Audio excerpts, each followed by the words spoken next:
안녕하세요. 저는 이혼하고 혼자 살게 된 지 몇 년 된 30대 후반의 돌싱입니다. 제가 이혼을 했을 때 주변의 사람들 반응은 다른 이들과는 좀 달랐어요. 보통 이혼했다고 하면 다들 놀라는데 제가 이혼했다고 하니 마치 그러려니 하는 표정이더라고요. 그때서야 제가 콩깍지가 씌어서 정신이 나갔었구나 싶더라고요. 제 곁에 있었던 사람들은 모두 전 남편의 본성을 알고 있었다고 하더라고요. 그걸 아니 더 부끄럽고 민망하더라고요. 남들이 알 정도였으면 얼마나 노골적으로 보였을까 싶었거든요. 저와 남편이 이혼하게 된 건 돈과 외모 때문이었어요.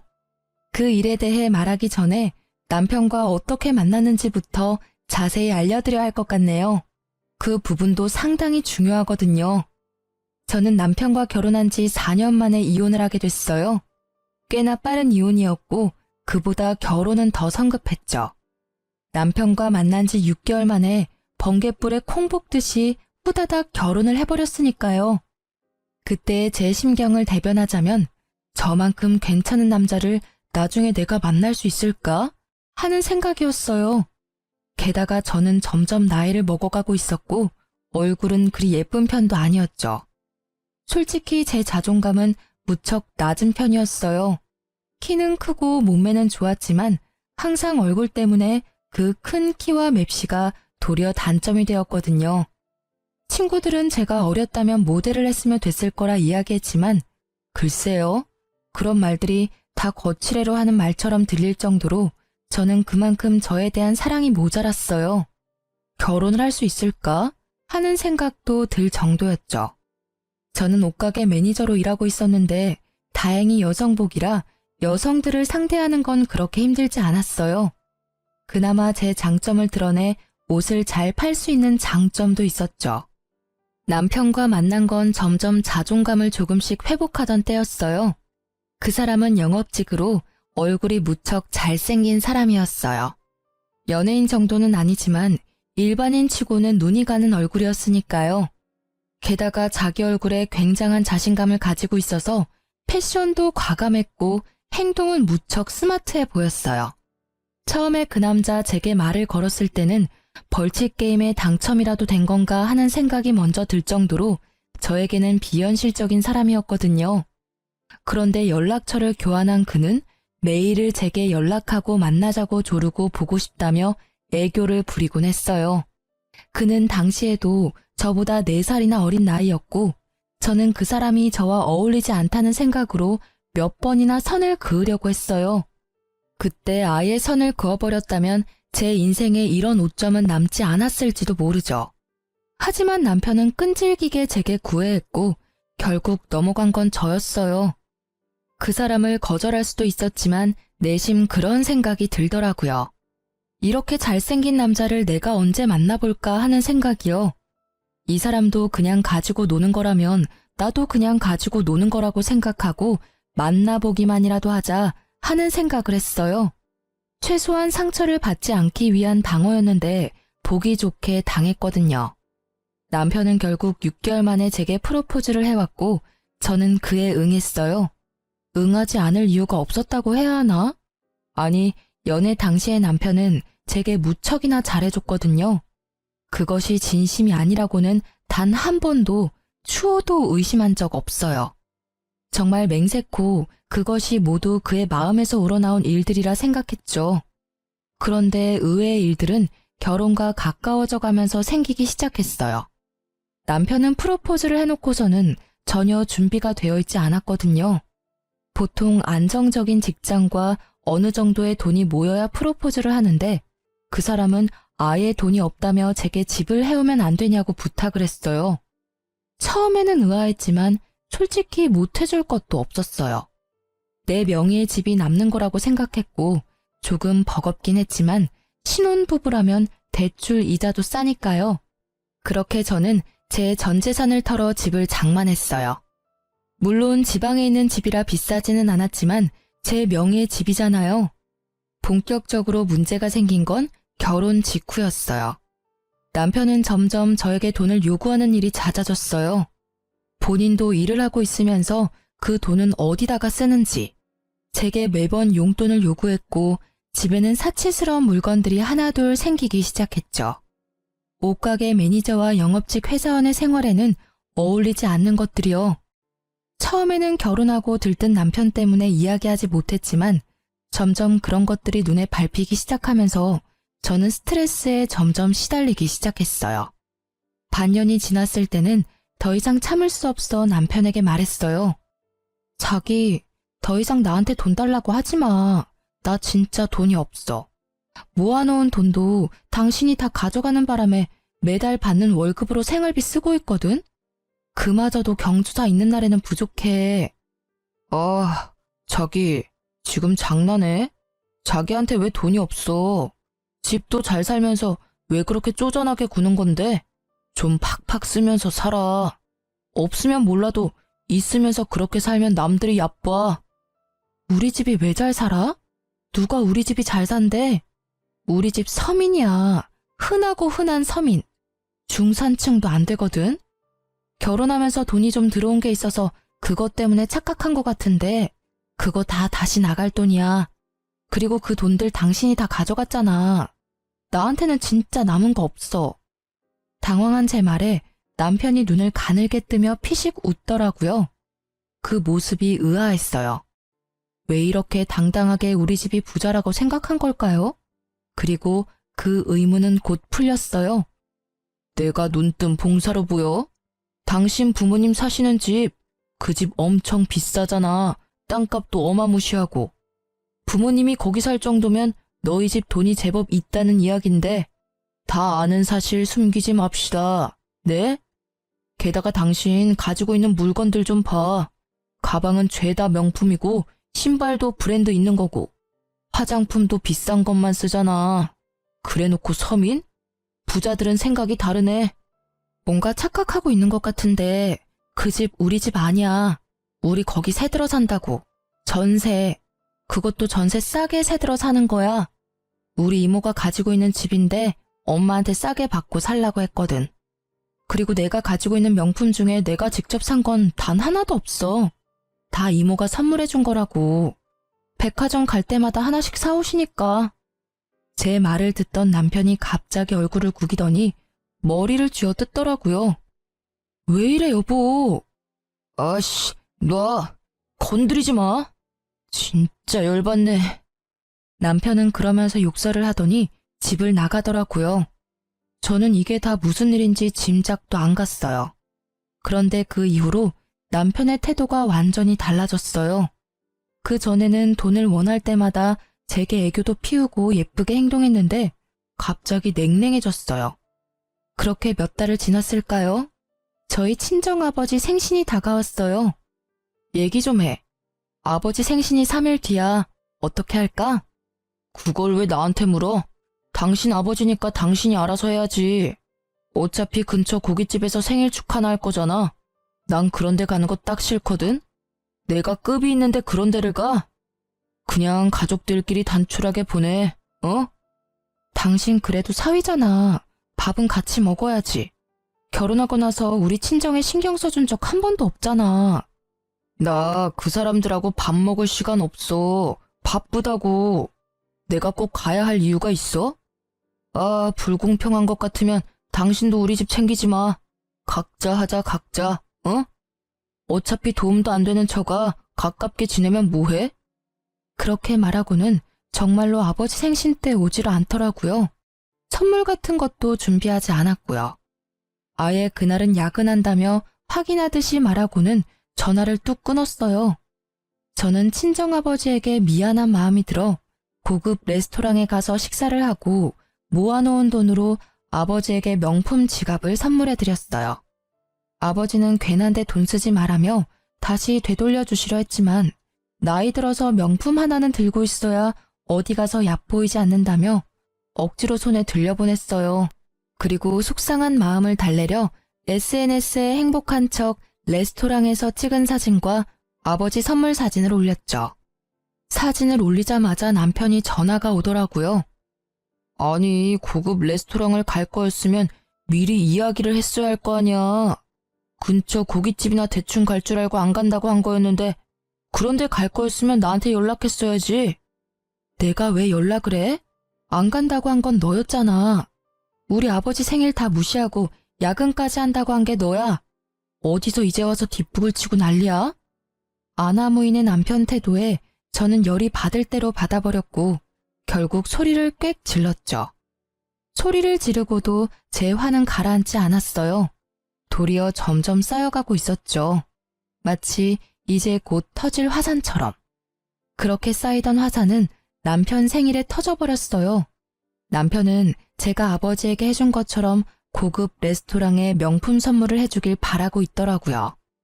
그 며칠 전부터 시계가 작동을 안 한다며 새로운 시계를 하나 살까 고민 중이라고 말하더라고요. 딱 봐도 그거 사달라는 이야기였어요. 그렇지만 저는 아버지 생일로 이미 빈정이 상했고 남편 생일을 챙기고 싶은 마음은 눈꼽만큼도 없었어요. 그의 생일이 주말이었기에 저는 새벽부터 몰래 준비를 해서 친정으로 갔어요. 준비라는 건 냉장고에 먹을 수 있는 음식을 모두 비우고 화장을 해서 여행 준비를 해서 나갔다는 거예요. 남편을 두고요. 그리고 친정 식구들과 오랜만에 당일치기 여행을 갔어요. 남편에게 내내 전화가 오는데 계속 무시했어요. 그리고 저녁에 집에 돌아왔더니 남편이 화난 얼굴로 제게 따지더라고요. 왜 이제 와? 내 생일인데 뭐하고 이제 들어오는 거냐고. 어떻게 남편 생일을 안 챙길 수가 있어? 각자 하자고 했던 건 너야. 너희 집 챙기지 말라고 이야기해서 너부터 안 챙기기로 한 건데 뭐가 이상해? 시부모님 생신 때도 당신이 다 알아서 할 거지? 어차피 각자 하자고 했으니까. 내가 말한 건 서로의 부모를 말한 거지 부부는 다르잖아. 남편한테는 최소한 챙겨줘야 하는 거 아니야? 솔직히 아버지보다는 남편이 더 중요하지. 남편이 더 중요해? 웃기고 앉았네. 여보세요. 당신이 나와 친정을 존중하지 않는 건 당신도 나한테 존중받지 않아도 된다고 하는 거랑 똑같은 거야. 네 생각해서 안 챙겨주는 거니까 고맙게 생각해. 서로 각자 살자며, 어? 와씨, 그럼 선물이라도 줘야 할 거 아니야. 시계 산 건 맞지? 무슨 시계요? 선물을 왜 해? 각자 하자면서. 아참, 집에 먹을 것도 없으니까 알아서 챙겨 먹어. 생일이면 쿠폰 같은 것도 잘 나오잖아. 결국 저의 비웃는 말투에 남편은 호되게 당하고서는 그 뒤로 대놓고 저와 친정을 무시하지는 않았어요. 그렇지만 그건 아주 잠시뿐이었죠. 그 일이 있고 얼마 지나지 않아 남편은 점점 늦게 들어오기 시작했어요. 영업이라는 직업의 특성을 생각하더라도 무척이나 늦은 시간이었죠. 어떤 때는 외박이라고 해도 이상하지 않을 시간에 들어오기도 했어요. 그리고 그와 함께 저에 대해 외모 공격도 심해졌죠. 하루는 아침에 들어온 남편에게 따졌어요. 당신 요즘 왜 이렇게 늦게 다녀? 얼굴 못 본 지 벌써 일주일이 넘었어. 들어와서 옷만 갈아입고 나가고. 같이 사는데 왜 얼굴 한 번을 제대로 못 봐? 봐서 뭐 할 건데. 너야 기분 좋겠지. 잘생긴 얼굴 보면서 감상할 수도 있고. 그런데 나는? 내 생각은 해. 매일 아침 자고 일어나서 이 못생긴 얼굴 마주치면 밥맛이나 생기겠냐고. 게다가 못생겼으면 화장이라도 열심히 하던가. 하긴 화장을 해도 가려지지 않으니 할 필요 없었겠지. 으이구, 늙었으면 얼굴이라도 예쁘던지 돈이라도 많던지 해야 하는데 이건 뭐 이도저도 아닌 그냥 나이 든 아줌마잖아. 뭐? 어떻게 외모에 대해서 그런 말을 할 수가 있어? 사귈 때는 외모 같은 건 필요 없다면서. 너 나한테 그런 말 하지 않았어? 그때는 다 당신한테 장점이 있다고 생각해서 그런 말 한 거지. 솔직한 말로 지금은 내가 했던 말 다시 다 주워 담고 싶다. 괜히 그런 말해서 당신 같은 여자랑 엮이고 말이야. 어쨌든 당분간 바빠서 난 집에 옷만 갈아입으러 올 테니까 그런 줄 알고 있어. 듣고만 있어도 우울증이 올 것 같은 말만 해대더라고요. 그렇게 점점 자존감이 무너지는 도중에 시모가 전화가 왔더라고요. 애는 언제 가질 거냐고요. 뭐 결혼한 지 3, 4년 차 되어가니 시모도 걱정이 됐겠죠. 저는 그걸 기회로 남편에게 대화를 시도했어요. 이야기 좀 해. 어머님 전화 오셨어. 애는 언제 가지냐고 물으시더라. 슬슬 생각해봐야 하는 거 아니야? 저는 애가 생기면 우리 사이가 예전으로 돌아갈 수 있을 거라고 생각했던 건지도 몰라요. 뭐 저만의 착각이었지만요. 남편은 아예 생각 자체가 없더라고요. 애? 지금 애를 가지자고 한 거야? 정말 거울은 좀 보고 이야기해. 내가 너한테 그럴 마음이 조금이라도 들 때 그때 이야기하라고. 누가 이런 여자를 안고 싶겠어? 다 늙어가지고 꾸미지도 않고 다니면서 지금 나한테 애를 가지자고? 누구 앞길 막을 일 있나? 너하고 사이에서 애를 가질 바에야 차라리 애를 안 낳겠어. 그 비웃는 남편의 얼굴에 제게 아주 조금 남아있던 무언가가 무너져 내리더라고요. 저를 지탱해주고 있던 자존심이요. 그리고 그 대화 이후 저는 지옥을 보았어요. 늦게 오는 남편의 옷에 묻은 화장품과 낯선 여자들의 향수가 저를 무너뜨리기 시작했어요. 남편은 밖에서 여자를 만난다는 사실을 숨길 생각도 없는지 가리지도 않더라고요. 저는 나를 잡아 남편에게 물었죠. 당신 바람 피우는 거야? 우리 결혼한 지 얼마 됐다고 벌써 바람이야. 나 사랑한다며. 어떤 나라도 좋아한다면서. 그거야 연애할 때 이야기고 어차피 다 아는 거 뭐하러 물어? 묻는다고 뭐가 달라져? 다 당신 생각하는 그대로야. 그거 맞아. 그니까 우리 이혼하자고. 서로 편하고 좋잖아. 솔직히 새로 사귄 여자도 당신하고는 다르게 얼굴도 반반하고 그럭저럭 괜찮아. 그럼 나랑 왜 결혼했어? 왜 나한테 결혼하자고 한 건데 3년 만에 버릴 거면서. 그거 당신이 돈 많은 사람인 줄 알았거든. 그때 잘 알아봤어야 했는데 나도 성급했지. 그냥 그 집에서 사는 걸 보니 부자인 것 같다고 너무 급하게 결혼을 결정하니 이런 꼴을 당했잖아. 그리고 솔직히 만난 지 얼마 되지도 않는 남자가 결혼하자고 들이대면 좀 의심할 만도 하지 않아? 게다가 당신처럼 못생기고 늙은 여자 어떤 남자가 좋다고 먼저 들이댔겠어? 돈 없는 거 알았으면 나도 가까이 안 하는 건데. 그래서 부자가 아닌 나하고는 이혼하고 싶다고? 그래야 빨리 돈 많은 여자 잡아서 나도 편하게 살 거 아니야. 그렇게 말귀를 못 알아들어? 저는 대화를 할수록 열이 뻗치는 상황에 미쳐버리겠더라고요. 저런 놈을 왜 몰라봤는지 아무리 생각해도 모르겠더라고요. 저놈과 헤어지는 게 최선이라는 생각을 했지만 저놈이 원하는 걸 알고 나니 딱 해주기 싫더라고요. 지금이 아니라 제가 원할 때 이혼하고 싶었죠. 저놈에게만 좋은 일 시킬 수는 없다는 생각이었어요.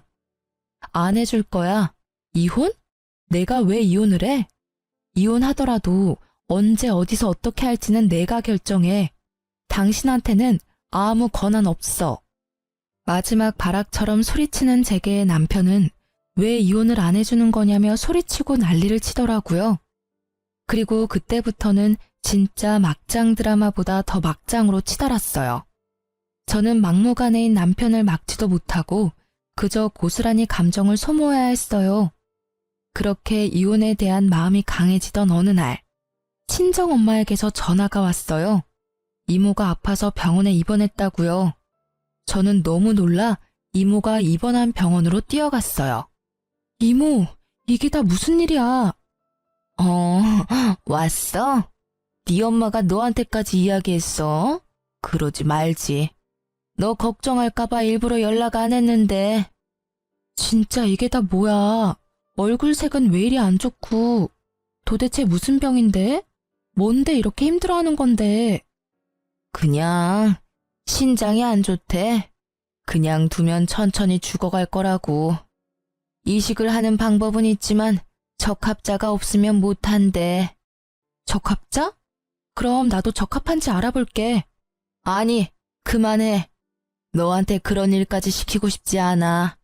이래서 네 엄마한테 이야기 안 하려고 했던 거야. 그런 게 어딨어? 일단 내가 의사 선생님 한번 만나볼게. 결국 만류하는 이모를 제쳐두고 저는 의사에게 가서 상담과 간단한 피검사를 진행했고 놀랍게도 이식을 할 수 있다는 이야기를 들었죠. 그렇게 이식 수술과 이식 후 안정을 위해 일주일 정도 집에서 나와 친정에 머물기로 했어요. 남편에게는 잠시 친정에 다녀오겠다고 했고요. 물론 들은 척도 하지 않았지만요. 그렇게 어려운 수술을 마치고 회복하는 동안 이모는 제게 너무 고마워했어요. 자신의 목숨을 늘려준 사람이라고, 생명의 은인이라고. 저는 이모야말로 우리한테 집도 빌려주고 물건도 많이 사주고 고마울 일이 많다고 말해줬어요. 은지야, 내가 너한테 줄 선물이 있어. 은지가 싫지 않다면, 아니, 나는 무조건 너가 받아줬으면 좋겠어. 내가 이식해준 사람을 모른다면 몰라도 아는 이상 이 정도 살해도 안 하고 넘어가면 너무 뻔뻔해 보이잖아. 선물은? 저는 이모에게 들은 선물의 존재에 깜짝 놀랐어요. 처음에는 안 받겠다고 했지만 강경한 이모의 행동에 그럼 제가 원할 때 달라고 했어요. 이모는 받아들였고 저는 복수를 위한 아주 좋은 방법을 발견했죠. 그렇게 수술 후 안정을 마치고 집에 돌아온 저를 기다린 건 아늑한 집이 아니라 웬 낯선 여자였어요. 화장을 지운 얼굴에 젖은 머리카락, 그리고 얇은 옷차림. 그 여자는 도어락을 열고 들어온 제 얼굴을 보고도 놀란 기색 하나 없더라고요. 놀라기는커녕 아래 위로 저를 훑어볼 뿐이었죠. 어머, 와이프가 이렇게 생겼구나. 이런 여자랑 같이 살면 바람 나도 할 말은 없지. 이래서 헌옷보다는 새 옷이지. 안 그래요? 비우는 그 여자에게 한마디 해주려는데 마침 욕실 문이 열리고 속옷만 입은 남편이 나오더라고요. 저는 화가 나서 남편에게 욕설을 퍼부었어요. 미친놈아, 여기가 어디라고 상간녀를 데리고 와. 미친 거 아니야? 이 집이 네 집인 줄 알아? 엄연히 내 명의로 된 내 거거든?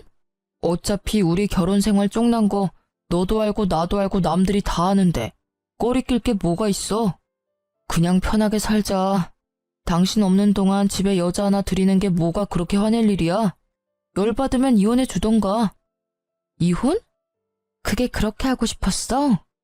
내가 경고하는데 이 혼인 파탄의 이유는 모두 당신한테 있는 거 알지? 나는 받을 수 있는 위자료는 다 받을 거고 당신한테 한 푼도 안 줄 거야. 마음대로 해. 나는 그냥 빈털터리에 못생기고 나이 많은 여자랑은 살기 싫은 것뿐이니까. 그렇게 이야기하며 남편과 상간녀는 둘이서 눈을 마주치며 낄낄거리며 비웃더라고요. 저는 열받아서 남편에게 당장 나가라고 했어요. 그때까지도 당당한 남편은 천천히 옷을 입고 준비를 싹 다 하더니 상간녀를 허리에 끼고 천천히 문 앞에 서더라고요. 그러면서 저한테 말했어요. 어차피 이혼하면 재산 분할할 거고 내 몫도 있긴 할 거니까 그 부분은 걱정 안 해. 이 집도 어차피 결혼 때문에 산 거니까 같이 나눠야 하지 않겠어? 당신이 버젓이 상간녀와 불륜을 저지르는 걸 내가 봤는데 유책 배우자가 아닐 거라고 생각하는 게 웃기네. 말했지? 유책 배우자는 어차피 위자료가 더 커서 재산 분할에도 당신이 가져갈 수 있는 게 거의 없을 거야. 그도 그럴 게 당신이 미친 듯이 내 돈 빼서 쓰는 바람에 우리 집의 재산이라고는 딱 하나, 이 집밖에 안 남았거든. 그것마저도 내 명의지. 웃기네. 유책 배우자? 그거 증거 없으면 말짱꽝인 거 알지? 어디서 웃기지도 않은 말을 짓거려? 너야말로 뭐가 그렇게 자신만만한데? 내가 일주일 동안 집을 비우면서 네가 여자 데리고 집에 올 걸 예상 안 했을 것 같아? 저는 그 말과 함께 안방과 거실을 비추던 홈캠을 꺼내서 남편에게 보여줬어요. 남편은 그걸 보더니 얼굴이 사색이 되더군요. 당신이랑 그 여자 노는 건 내가 잘 봤어. 나 뜨겁더라. 이거 같이 보실 변호사분들도 그렇게 생각하겠지? 어머, 왜 그렇게 얼굴이 하얗게 질렸어? 아, 천하의 남봉꾼도 알몸으로 찍힌 동영상은 아무래도 부끄러운가 봐. 괜찮아. 나는 어디 안 뿌려. 그냥 증명할 때만 쓸 뿐이지. 위자료 받고 나면 잘 처분해 줄게. 남편은 화가 나서 홈캠을 제 손에서 뺐더니 확 집어던지더라고요. 저는 제가 생각해도 냉정한 목소리로 비웃어줬어요. 지금이 딱 이혼하기에 좋은 날이었으니까요. 그렇게 거기다가 화풀이 해봐야 소용없어. 데이터는 이미 다 내가 믿을 만한 데다가 모셔놨거든. 이제 이혼 준비만 하면 되겠네? 고마워해. 당신이 그렇게 원하던 이혼 내가 해주는 거잖아. 그리고 앞으로 이 집에 돌아올 필요 없어. 당신 짐은 택배를 부르든 이삿짐 용달을 부르든 대충 싸서 당신네 부모님 집으로 보낼 테니까 그렇게 알고 있어. 저는 짜증과 곤란함으로 범벅이 된 남편의 얼굴을 비웃어주며 두 사람을 내쫓아 보냈어요. 그렇게 이혼 서류를 작성하고 저는 남편의 불륜을 이유로 이혼 소송을 벌였고 생각보다 빠르게 정리가 되어 이혼이 결정됐어요. 결혼 기간이 짧고 남편이 기여한 것이 없다는 것이 인정되어서 저는 재산 분할해서 남편에게 받을 것만 생겼죠. 저는 이혼 소송이 완료된 뒤에 이모에게 선물을 받겠다고 했어요. 그리고 거기에 드는 비용은 모두 이모가 부담했어요. 거기까지 해주는 게 이모가 원하는 일이었다고 했으니까요. 저는 무척 고맙게 받았어요. 그리고 그걸 받자마자 서류를 떼서 전 남편에게 전화를 했어요. 보여줄 것이 있다고 하고 전 남편을 불러냈죠. 집 근처에 있는 카페였어요. 전 남편은 혼자 잔뜩 찌푸린 얼굴로 오더라고요. 뭐 때문에 불렀어? 우리 이제 남이거든? 이렇게 사사로이 불러내는 거 진짜 싫은데. 미안. 나도 당신 썩은 얼굴 보긴 싫은데 이거 하나는 꼭 보여줘야 내 속이 편안해질 것 같아서 말이야. 아주 잠깐이면 돼. 당신한테 예전에 말했지? 우리 엄마가 사는 집, 우리 이모네 집이라고. 우리 새들어서 산다고 말이야. 근데 그게 뭐? 그 집이 이제 우리 엄마네 명의가 됐거든? 그리고 여기 나한테도 건물과 땅이 생겼어. 참 신기하지? 당신이랑 이혼하니까 돈이 막 들어오는 거 보니 당신이랑은 역시 같이 만날 팔자가 아니었나 봐. 그치? 전 남편은 등기부등본을 뚫어져라 쳐다보더라고요. 믿을 수 없는 눈치였죠. 저는 그런 남편을 보며 제 폰을 탁자 위에 엎어뒀어요. 내가 말했던 이모, 땅과 부동산이 무척 많은 사람이야. 어릴 때부터 땅에 관심이 많아서 여기저기 작은 땅부터 시작해서 땅 투자해서 돈을 많이 벌었다고 하더라고. 가지고 있는 땅이랑 건물이 엄청 많은데 자식은 없지. 미혼이시거든. 앞으로도 결혼할 마음 없는 분이셔. 그분이 친절하게도 나한테 본인이 가진 땅과 건물을 주셨네. 이걸 왜 네가 가져? 게다가 이혼 직후에? 너 이거 짰지? 나한테 돈 한 푼도 안 주려고 일부러 이혼 직후에 받은 거 아니야? 한 푼도 안 주려고 그런 건 아니야. 이건 내가 개별로 받은 거라 당신하고 나눌 일은 없지. 그렇지만 틀린 말은 아니네. 일부러 이혼 직후에 받은 건 맞아. 당신을 화나게 하려고 말이지. 내가 당신하고 이혼해주기 전에 일주일 정도 집 비운 적이 있었지? 그때 이모한테 신장 이식해줬어. 그랬더니 나한테 주셨더라고. 내가 이모의 생명의 은인이라고. 돌아가시면 남은 재산도 다 나한테 물려주겠다고 하시더라고. 거짓말이야. 거짓말이지? 이거 다 가짜 서류지? 야, 말해보라고. 소유주가 왜 네 이름으로 되어 있냐고. 가짜라고 믿고 싶으면 그렇게 믿어. 그리고 등기부등본은 아무나 떼볼 수 있는 거 알지? 네가 직접 가서 찾아보던가. 당신이 눈독 들이던 그 집이 우리 엄마 명의로 바뀌었는지 직접 보면 되잖아. 이건 사기야. 이런 재산이야말로 당연히 나랑 나눠야지. 이혼을 하면 당연히 재산 분할해야 하는 거잖아. 당신한테는 기여분이 없어. 돈을 홀라당 가져다가 사치품에 쓰는 것밖에 없었으니까. 당신이 잘 모르나 본데 이번 이혼은 당신의 불륜과 더불어 사치도 이혼 원인이 된 거거든?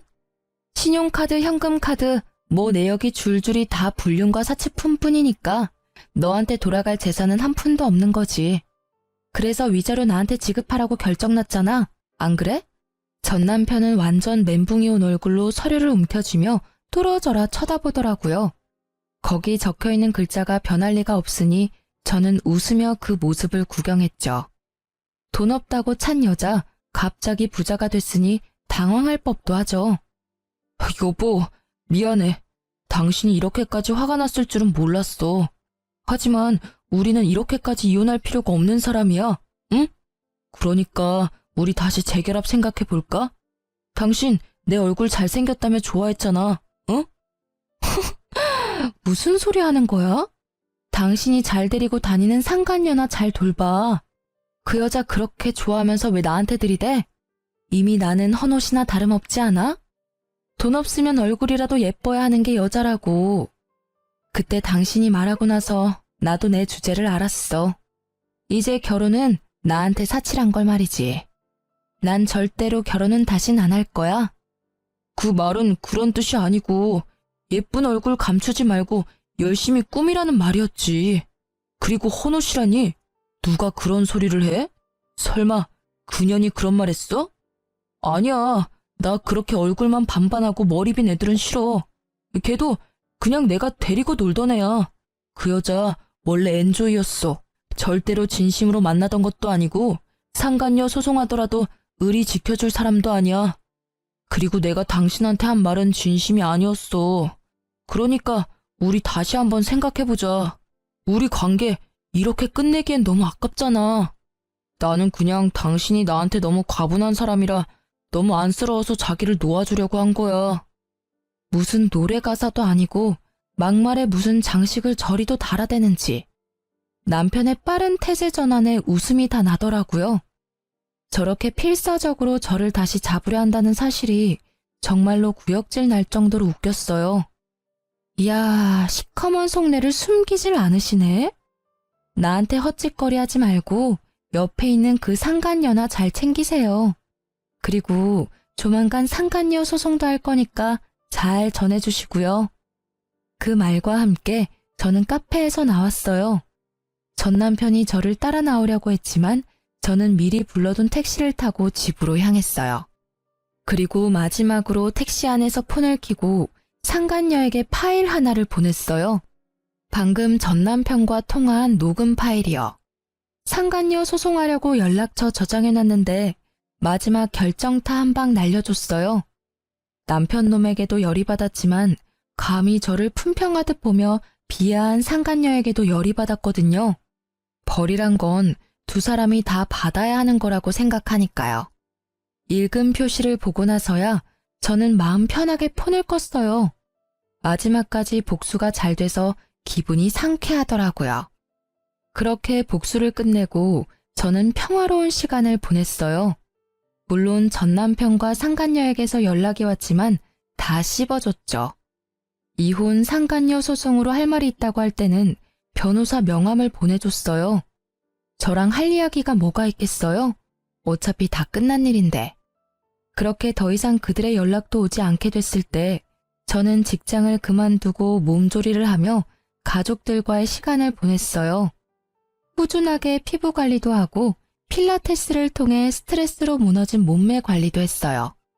그리고 생각하기만 했던 쌍꺼풀 수술도 했죠. 언제나 무겁게 내려앉았던 눈은 수술 후에 또렷해져서 만족감이 더해졌어요. 저는 이모에게 받은 건물을 본격적으로 운영하기 위해서 그 근처로 이사를 갔어요. 그런데 생각보다 건물이 좀 오래돼서 여기저기 고쳐야 할 곳들이 많이 보이더라고요. 그래서 건물 안쪽 리모델링 공사를 위해서 업체를 불렀어요. 계약을 맺고 공사를 시작하는 날 현장에 갔더니 사람들이 엄청 많이 있더라고요. 그런데 그 와중에 이상하게 저를 보고 주춤주춤 모자로 얼굴을 가리는 남자가 있었어요. 이상하다 싶어 고개를 갸웃거리며 얼굴을 봤는데 순간 깜짝 놀랐어요. 찰나의 순간 보여준 옆 얼굴이 전 남편과 똑같았거든요. 그런데 그 잘생긴 얼굴은 온데간데 없고 늙어서 주름이 지고 시커멓게 그을린 데다가 뺨에는 커다란 상처가 있더라고요. 정말 몰라본다는 말, 그 말 자체였죠.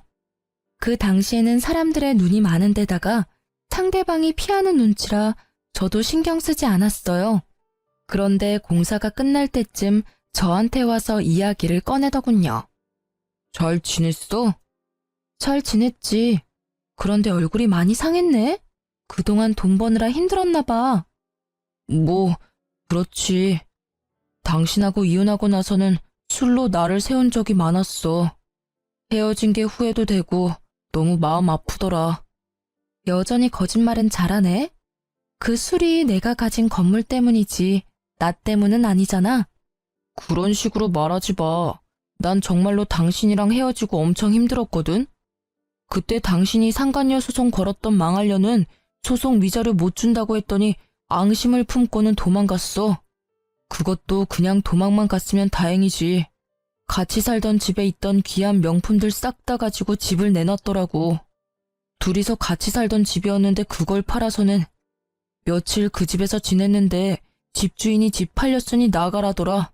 나 참 어이가 없어서. 그런 여자인지 모르고 사귀었어? 아니, 그런 여자라서 사귄 거 아니야? 그리고 상간녀 소송하면 보통 남자 쪽이 소송 위자료 다 내주는 거 아니야? 둘이 우리 집 욕실에서 봤을 때는 천년만년 살 것처럼 죽이 잘 맞던데? 무슨 헛소리야. 그런 여자랑 무슨 죽이 잘 맞아? 나는 그때부터 당신 잊은 적 단 한 번도 없어. 정말이야. 당신이 좋아하던 그때 얼굴은 아니지만 그래도. 그래, 그때 얼굴은 아니네. 그 얼굴이면 돈 많고 예쁜 여자 만나기도 힘들겠어. 9년이 내 돈 다 들고 도망치고 나서 나도 새로운 여자 만나려고 했어. 당신도 잘 알잖아. 지금은 이래도 내 얼굴이 꽤 반반했으니까 어떤 여자든 다 꼬실 수 있다고 생각했거든. 그런데 나이가 드니까 그것도 안 되더라고. 젊고 잘생긴 애들이 많아져서. 게다가 생활이 팍팍하니 얼굴이 점점 더 안 좋아지더라고. 근데 그때 교통사고가 났어. 얄궂게도 온몸이 멀쩡한데 얼굴에만 상처가 났지. 그때는 진짜 죽고 싶었는데 그 아름답던 내 얼굴이 피부가 살점이 떨어지고 날아가서 회복이 어렵다잖아. 여기까지 복구한 것도 힘든 일이었거든. 아, 그래서 인테리어 쫓아다니는 용역으로 일하는구나. 얼굴이 여전했으면 이런 곳에 있을 리가 없지. 더 좋은 사람, 더 예쁜 사람 찾아 돌아다녔을 테니까. 안 그래? 그래. 당시의 상처가 너무 커서 감당이 안 되는 데다가 여자는 내 재산 다 훔쳐 달아나고 자신감까지 잃는 바람에 직장까지 그만뒀지. 여자? 여자는커녕 사람도 못 만났어. 그러니 당신이랑 헤어졌던 지금까지 여자는 단 한 명도 없었어. 내가 불쌍하지? 나한테 미안한 마음 들지 않아? 다 당신이랑 헤어지고 이런 일들이 생긴 거라고. 그래서 뭐 어쩌라고. 딱하게 들리기는 하지만 다 네가 잘못해서 벌어진 일 아니야? 그걸 다른 사람한테 책임 전가시키는 건 좀 아니지. 게다가 왜 내가 당신한테 미안한 마음이 들어야 해? 반대로 네가 나한테 미안해해야 하는 거 아니야? 너 때문에 나는 남자 불신에 걸려서 남자도 못 만나고 있는데 나한테 가장 중요했던 행복한 가정을 꾸린다는 선택은 이미 내 인생에서 사라진 지 오래거든? 웃기고 있네. 너한테 불행이 닥쳐오니까 너만 불행한 놈 같고 세상이 원망스럽지? 내가 너랑 이혼하기 직전에 내가 당했던 불행은 세상이 아니라 네가 직접 나한테 준 거거든? 그러니까 네 꼴 그렇게 된 거 세상 탓하지 말고 네 잘못이나 탓해. 당신 아직도 혼자야? 설마 아직도 나 못 잊은 거야? 내가 너한테 그만큼 큰 의미였어? 그럼 왜 이러고 있어? 우리 다시 재결합하면 되지. 당신 내 얼굴 좋아했으니까 당신 돈으로 얼굴 고쳐주면 되잖아. 그러면 우리 다 같이 행복하게 잘 살 수 있어. 멍청한 얼굴로 행복회로 팽팽 돌리면서 여전히 정신 못 차리고 미친 소리 찍찍 해대는 전 남편을 보니 그 긴 시간 동안 가라앉혀 두었던 화가 폭발하기 시작하더라고요. 여전히 지가 뭘 잘못했는지 모르고 있는 데다가 굉장히 심한 착각까지 하고 있어서 현실을 알려주기로 했어요. 아직도 정신을 못 차렸네. 헛소리 작작하라고 이야기했지? 잘 들어. 한 번만 말한다. 너야말로 내 인생 최악이다, 이 나쁜 새끼야. 어딜 감히 다시 들이대? 착각하지 마. 내가 남자를 계속 못 만나는 이유는 당신 같은 남자 만날까봐 무서워서 그런 거거든? 그러니까 재결합 같은 그런 미친 소리 꺼내지도 마. 네가 그때 나한테 충실했다면 나는 당신이 어떤 얼굴을 가졌다 하더라도 당신하고 행복하게 가정을 꾸리려고 노력했을지도 몰라. 나는 그런 사람이니까. 당신이랑 만났을 때 나는 당신 얼굴 같은 것보다 나한테 집중하는 모습이 더 마음에 들었으니까. 네가 계속 그런 마음가짐이었다면 지금의 못생긴 너라도 난 다 받아들였을 거야. 그런데 그런 나를 내친 건 당신이잖아. 이혼하기 싫다는데 이혼 강요하고 집에 여자까지 데려와서 막장 짓거리 한 놈이 너야. 너는 나한테 다시 만나자거나 재결합을 하자고 하면 절대로 안 될 단 한 사람이야. 내게 이만큼의 상처와 절망을 줘놓고 그렇게 쉽게 재결합을 이야기해? 돌았니? 정신 나갔어? 가슴에 손을 얹고 네가 나한테 한 짓거리나 잘 생각해봐, 이 나쁜 놈아. 내가 뭘 그렇게 잘못했는데? 너한테 나쁜 말 한 거는 다 사과했잖아. 미안하다고 해결될 일이면 얼마나 좋겠니? 네가 나를 단연 못하는 것 같아서 말해줄게. 네 상간녀 도망간 거 나 때문이야. 내가 당신이랑 그때 이혼 직후에 카페에서 만났잖아. 그때 당신이 상간녀 욕하면서 나한테 매달리는 거 다 녹음해뒀다가 상간녀한테 보내줬거든. 생각 오래 하지도 않았나 봐. 바로 돈 가지고 튄 거 보니. 그러게 평소에 잘 좀 하지 그랬어. 그랬으면 그 여자랑 잘 살 수도 있었을 텐데. 제 이야기를 들은 전 남편은 짜증과 화가 섞인 얼굴을 한 채 고개를 푹 숙이고는 나갔어요. 처음에 얼굴이 상해서 잠시 딱하다는 마음이 들었는데 그 생각마저도 시간 낭비였다는 걸 알려주는 전 남편의 모습에 저는 한숨이 저절로 나더라고요. 세상에 천년만년 아름다운 얼굴이 어디 있겠어요? 늙으면 다 같이 쭈글쭈글하고 검버섯이 피는 건 당연한 세상의 이치잖아요. 마치 그 미모가 영원할 것처럼 굴면서 다른 사람을 희롱해서 자기 생각대로 하려고 한 전 남편의 모습을 보면서 딱 맞는 죗값을 받았구나 하는 생각이 들었어요. 게다가 상간녀 이야기를 들으면서 제가 준 녹음 파일이 그 상간녀를 움직였다고 생각하니 참으로 통쾌하더라고요. 뭐 그게 아니었더라도 금방 헤어졌을 것 같았지만 저는 이혼 후에 이모처럼 혼자 살기로 결심했어요. 지금은 수술과 운동으로 많이 예뻐지고 어딜 가서도 늙어 보인다, 못생겼다 이야기는 안 듣지만 마음이 잘 동하지 않더라고요. 제 외모를 싫어했으면서 돈 때문에 결혼한 남자가 있는 걸 알고 나니 결혼에 대한 회의감이 사라지지 않더라고요. 물론 연애도요. 처음에는 몇 번 사람을 만나보려고 했는데 어떠한 말로 저의 환심을 사려 해도 그게 그냥 거칠애로만 느껴지는 거예요. 진실한 마음이었을지도 모를 그 말들이 이제 더 이상 제게는 진실처럼 느껴지지 않았어요. 게다가 이혼 전에 들었던 그 자존감 잘라먹는 말들은 여전히 제 머릿속에 꼭꼭 박혀 있었으니까요. 그렇지만 계속 그렇게 지낼 생각은 아니에요.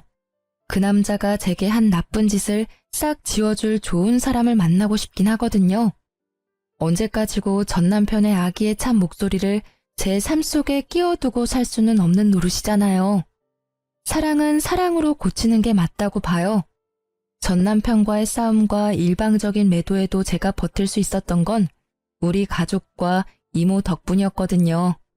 언젠가 가족처럼 저를 사랑해줄 사람이 분명히 어딘가에 있을 거라고 생각해요.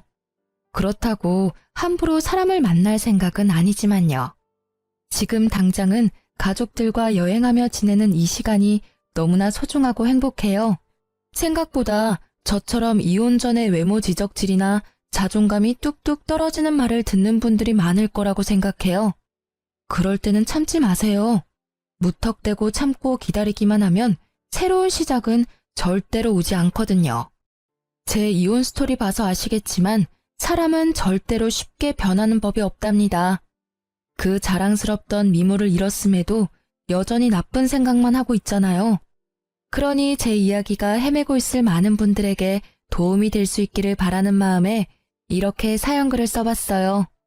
긴 글 읽어주셔서 감사하고 다들 행복하세요.